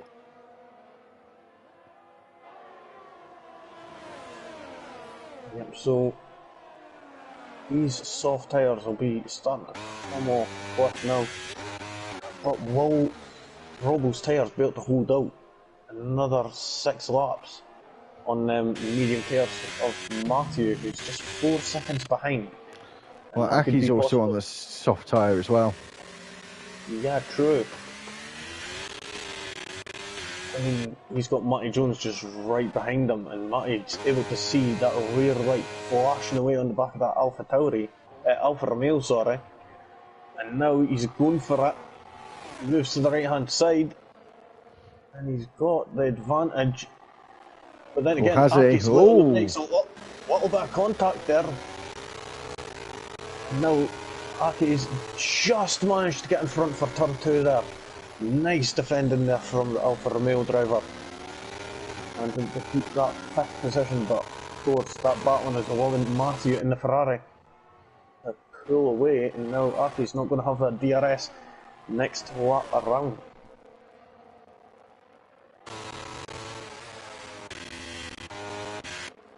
As we're starting to really get the horrible engine glitch now.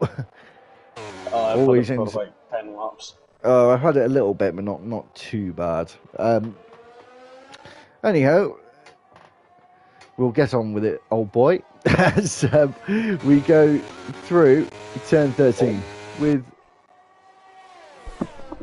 We'll watch Short Marcus now go for that overtaking and take back the lead as we're on lap 32 or 36.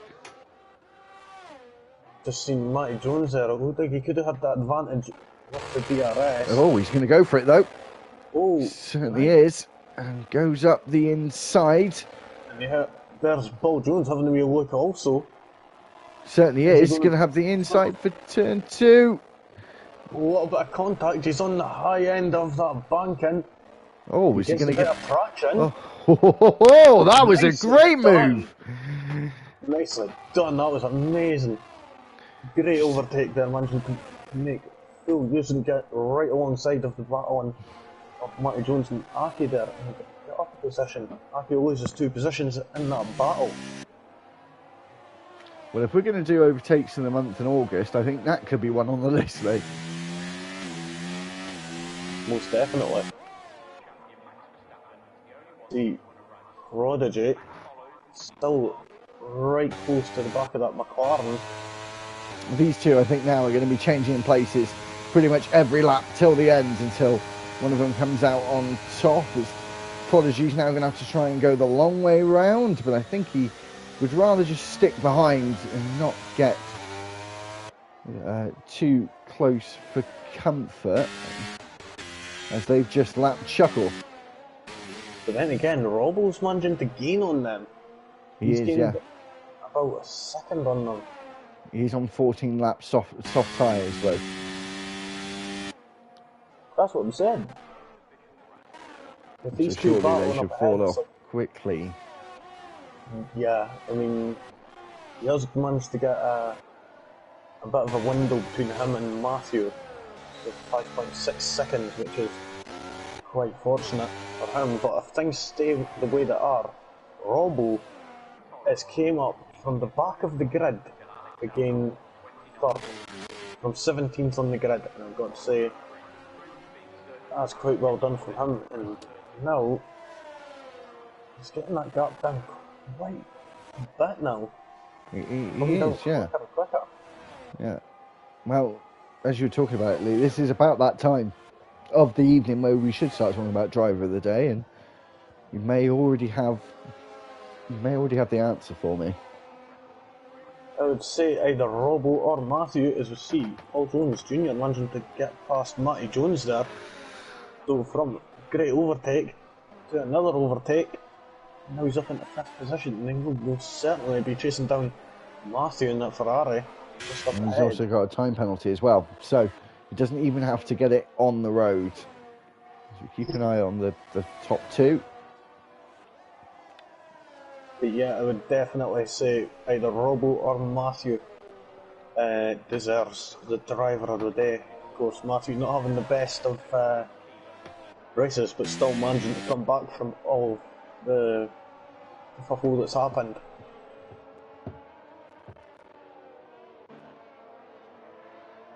So I'm just checking. Yeah, so Robbo is a full-time driver now. Just double checking that, so we can award Robbo driver of the day. We'll decide right at the towards the end, because I think really our main focus, Lee, should be this potential grandstand finish between Short Marcus and Prodigy as we go on to the penultimate lap here at Zandvoort. And it really is now all or nothing between these two. They're going to be elbows out for the foreseeable. And look at this, Prodigy already getting closer and closer as we make our way through turn 7 and into turn 8 as Lee overtakes Inexa there. And as you said, Lee, Robbo is catching up, but I don't think he's catching up enough. He's 2.6 seconds behind the leaders now. So he's gained about another 2/3 of a second as we go down towards turn 11. He's not going to try it there, Lee, is he? He's going to try it at turn 1. Yep, you can see him using that battery up that he's saved. He's got 70% of it there. So now he's going to be using it, and both of them are. But Prodigy's going to have that extra momentum with the DRS and the slipstream. He moves to the left-hand side. The Short Marcus goes defensive and takes the inside line into turn 1. Is Short Marcus going to defend? They're side by side around turn 1. Oh, he does. He does, just for the time being as we go through turn 3. We've seen moves around the outside here, but no, he stays behind, but he gets a bit out of shape. Is that the moment? Was that the moment that Prodigy has let slip the win out of his grasp? Or has he got a bit more left in the tank and is able to get back into contention? He's over a second behind now with one DRS zone to go. The detection point coming up right about now. He's out of that detection point, so he's not going to activate for him here. And if Short Marcus can stay on the black stuff, he will win another race. And so far this season, he's only won one race, but we've come to Zandvoort and he's going to win again. The man that was on pole wins the Dutch Grand Prix, and Prodigy comes home in second. Robbo's third. There could be a drag race to the line, Lee, between Matthew Jones and Paul Jones, but the Joneses stay in position. Whoa, Matthew, big crash at the start finish. Bit of a tradition we're seeing now in RTG.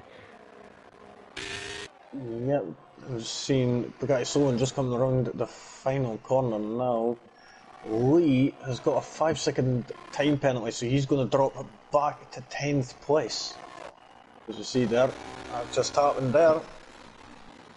So, the end of quite an exciting race there. Especially in the last bit, after that last safety car, that got very interesting. Yeah, I would say that. But there we go. And we'll have a wee look at the final order in just a few short moments. Sorry, I'm on PS4, so I'm still waiting for it. Mine's as quick as a snail.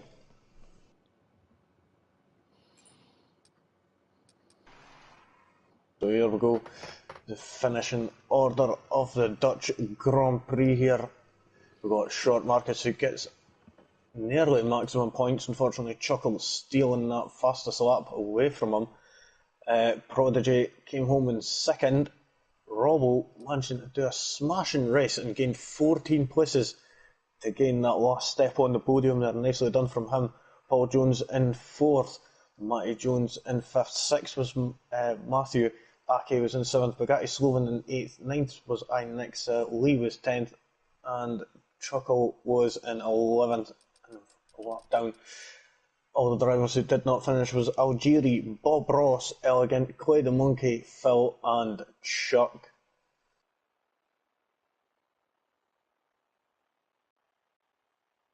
How many drivers was that out, Lee? That was 6, yeah.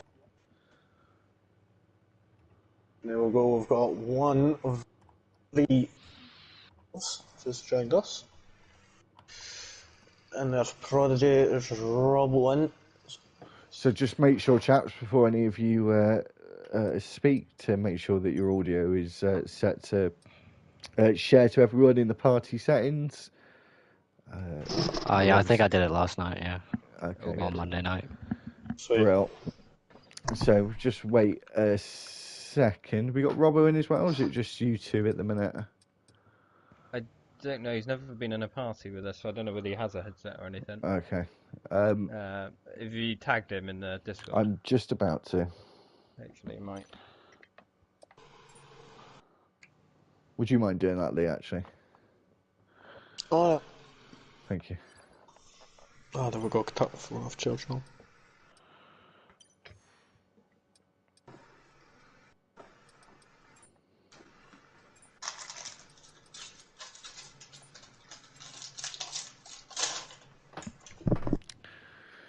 So, we'll potentially have Robbo as well. I hope it'll be the last one we speak to. Anyway, Marcus, congratulations, mate. Your second win of the season.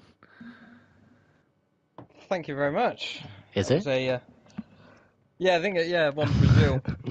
I think every other race I got a P2. Those you've only ever finished second and first this season. Sounds about right. Consistency, anyway. Love it. Yeah, no, that was a real sweaty one, to be honest. I think I ran a couple less clicks on the wings than Prodigy, so I had a bit more straight line speed, which was quite potent down the straights. But he was just a couple of tenths a lap quicker than me overall. So it was a hard race, and yeah, had to hold your nerves a bit. Let's put it that way. But yeah, good one. Pleased to run away with that. Yeah, it certainly was in the last part of the race after that final safety car, as we've now got Robbo in the chat, so we'll speak to him towards the end. That final stint was very exciting for us to watch, actually. It was even more exciting driving it, to be honest. Obviously, me and Prodigy are in a party chat together, so we were trying to wind each other up and trying to play a few mind games with each other, which made life quite interesting. But I must admit, I did think that Prob was going to get me at the end. I didn't have enough battery. He had more than I did, even with my extra straight line speed. But he made a mistake on the last lap, and I think that gave it to me in the end. But I fear, had he not made that mistake, which was his only mistake of the race, might I add, I think he would have won. Yeah, as you said, it was very exciting. Obviously, more so for you guys. But obviously in that first stint as well, actually, there was 5 or 6 of you all together as well. So that must have been pretty sweaty as well before the first BS season safety cars. So that must have been interesting. Yeah, it was a bit of a DRS train, really. And I think I led for a few laps, and then Pod took over and went for a few laps, and just sort of take it in turns to save your battery a bit, work with each other. It's so difficult to break DRS. Everyone's so evenly matched on pace, but I think the safety cars sort of broke things up in the end, trying to get through the traffic. There was a bit of carnage. I think a few people made a few too many errors and were a bit too gung-ho on the restarts, and I think that sort of split us up in the end, so it ended up being a 2-horse race for quite a bit of it. So lastly then, next week is France. How do you feel about the Paul Ricard circuit? I enjoy it as a track. I'm just not normally very quick there. I'd say I'm pretty mediocre. So Oh, it we'll might just only be a third next week then. It might. yeah, exactly. The aim is to keep up with the consistency, the results. It's P2 all the way, a couple of P1s. So we'll go for another P2 or maybe a P3 we'll settle with. So yeah, definitely. Okay. Well, anyway, congratulations on your second win this season. Of course, being on the podium every race this season. So hopefully you'll be able to Thank keep you. it up next week. So, Prodigy, mate, that's a bit gut wrenching, isn't it? At the end of the race. Yeah, I mean, yeah, it is what it is. I think between both of us, we had a great race all the way through. We knew it was going to come down to either the last lap or the last two laps, and in the end, I made a mistake and he didn't, and that's why he's one and I'm two.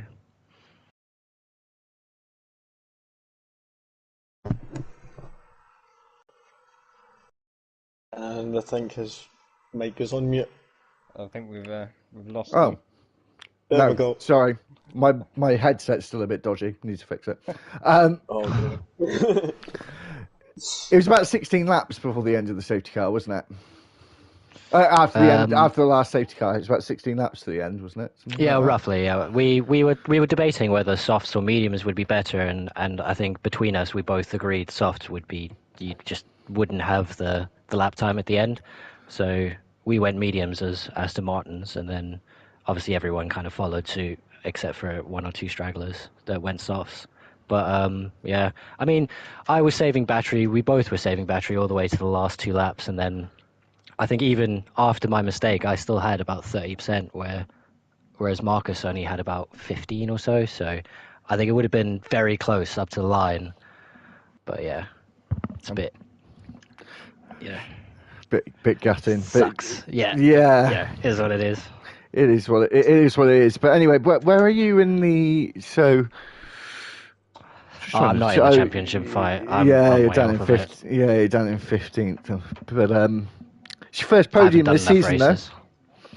Yeah. though. Hopefully So more to come. silver lining and all that. At least you got your first podium this season. And same question that I did with Marcus. How are you feeling about France next week? You here next week or? I am here next week. I think France is one of my bogey tracks. I'm just, for some reason, I can't hook up a lap or two or three around Paul Ricard. It just seems to be not very nice to me. So I'm not expecting much next week. Oh, okay. Yeah, it's a hit and miss track, France. I think hit or miss. Yeah. So anyway, thanks very much, Prodigy, and obviously commiserations and congratulations on your second place. Obviously, it's a bit bittersweet. Anyway, Thank you. that's all right, Rob. So another driver who his first time doing his interview for a podium is Robbo, and I think you're our driver of the day as well.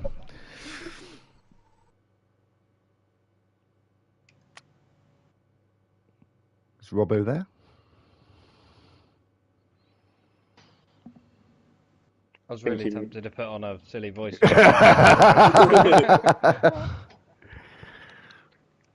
Well, yes, King Tom, I had a great race. Thank you very much. Hello? I was catching the top two at the Oh, end. there we go. I He's have a mic here. on mute like a idiot, man. No worries, mate. Yeah, so congratulations on your first podium this season. As I said, you're our driver of the day as well. Yes, thank you very much. Do you enjoy it? Yeah, it was a good race. Took my time a little bit this race compared to last race, and it actually helped me get through the field quite nicely without any incidents. I think there was one with Algeria, but I think it was more his fault pushing me off the track. Yeah, he might be reported a little bit this evening. Might be my guess. From what it was like we saw. 3 corners. Yeah. But there was a lot of carnage going off that race, like in front of me. So I have to be honest, I wasn't so much going on. It's so hard to pay attention to everything. So your strategy was it sort of the safety car that helped you out, or was it a strategy call of yours that sort of put you in the position you were in? Or I thought I'd start on mediums, and then obviously when the second I think it was the first safety car come out. I went mediums again, expecting that there might be like a late one, and it ended up being like in between. So I was debating whether to go hards or softs, but I just thought hards would be too slow, so I just gambled and went softs. But luckily, I had good pace on the softs, and the lasted 16 laps. Yeah, we were surprised that softs lasted as long as Yeah, they they were a did, really to good be race honest. tire, to be fair. Like I think I did one mistake and lost about 1.5 to 2 seconds on the front two, which might have brought me into play, but I don't know if they were messing about at the front or what. I was too far behind to take much notice. To be fair, though, you were catching up right at the end. I don't know if the other chaps noticed that you were catching up or they were too focused on Yeah, well, I themselves. think they was probably fighting. We did mention it, yeah. We were like, oh, Robo's coming Yeah, through. we knew, as Prodigy alluded to earlier, we knew it was going to boil down to the last couple of laps and how much battery we'd each save. So the last, like, sort of, what, I don't know, 10 laps or so, we started just keep saving battery each. And I know it did hinder our pace a bit, and it was only like with a few laps to go, Prod went, Robbo's catching us, by the way. Yeah, because I seen, I think it was you, Prod, that went off. I thought, what was Yeah, this? yeah. Well, yeah, I was pushing like a madman to try and catch up, but they were just too far ahead, and they're pretty quick. It was just too much. I mean, you did. You brought a 5 second gap down to like 2 at one point, or 1.8 or something like that. It was mad. I think it was 3.1 at the end. Yeah. But yeah, I think it did go to like 2 point something. But if I didn't do that 2.5, I mistake, think it got to. I didn't do that mistake, I would have cooked. Like, I don't know if they would have been able to go a bit faster, but I might have been able to like hang on to him the last couple of laps if I didn't do that mistake. Yeah. Anyway, as I said, coming from the back and getting on the podium, got to give yourself a big pat on the back for that. And as I said at the start of the interview, driver of the day for us this evening. So, yeah, hopefully when you'll look back or watch the stream back with fondness. So, third time asking the same question. Are you here next week? And how do you feel about France? I'm not 100% sure if I'm here next week. It just depends on some stuff. But if I am available, I do like France. I think it's a good track. I just don't like the runoffs. The amount of them. Yeah, the Yeah. amount of Yeah. runoffs and stuff. I don't like how that is. But as like to drive it, it's quite a good track to drive. Yeah, as I said to Prodigy, it can be a bit of a hit or miss track, that one. Yeah. Sometimes you can get really good races, and others can be rather the other way. Anyway, thanks very much, taking up a lot of your time anyway, chap. So anyway, thanks for putting on a good show for us. And anyway, we'll be back tomorrow night for the Qatar Grand Prix on Thursday. Make sure to check that one out. Please like, share, and subscribe to the channel and like the video. So until tomorrow, it's goodbye from me and from Lee. Peace out.